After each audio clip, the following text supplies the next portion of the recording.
It's time to remember this Jesus who does wonderful things. This Jesus who loves us so much. And he said, come to me, come in faith.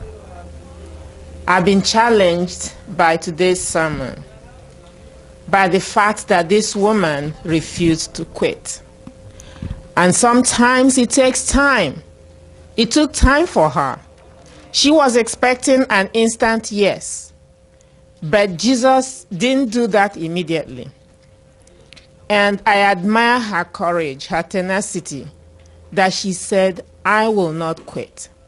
And she was able to do that because she knew Jesus could meet her needs. She knew Jesus was faithful, and he still is faithful. She knew that no matter what the disciples said, no matter how they hushed her down, she said, I will continue to ask. And today, those disciples may not be here to tell us be quiet, but our minds are the ones doing that. Something in our heads will say, don't say that, it's not going to happen. What if this doesn't happen? Now you're going to embarrass yourself. It's not the disciples saying she would embarrass them. It's us saying, oh, if it doesn't happen, we're going to embarrass ourselves. I won't tell my family member, let me pray for you. What if I pray and the headache doesn't go away? Now I've embarrassed myself. So those voices are the ones speaking in our heads. And Jesus says, stand. No, we can't listen to those voices.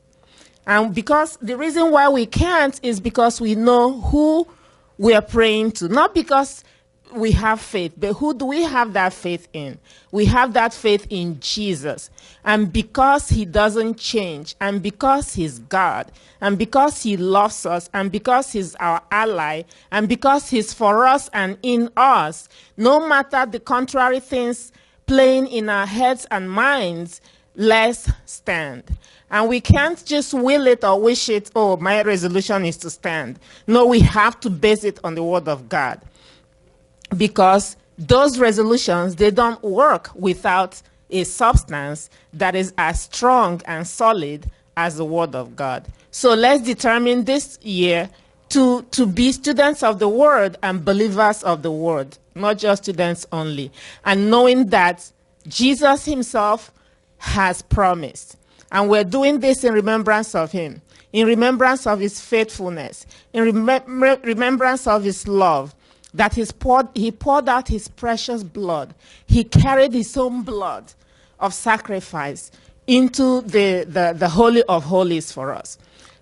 That's just huge. So let's, as we do communion today, let's reflect on what it means, what Jesus went through, and how it is that he is here for us right now. He is with us, he is in us, and he's cheering us on. He said, my child, hang tight. Don't quit.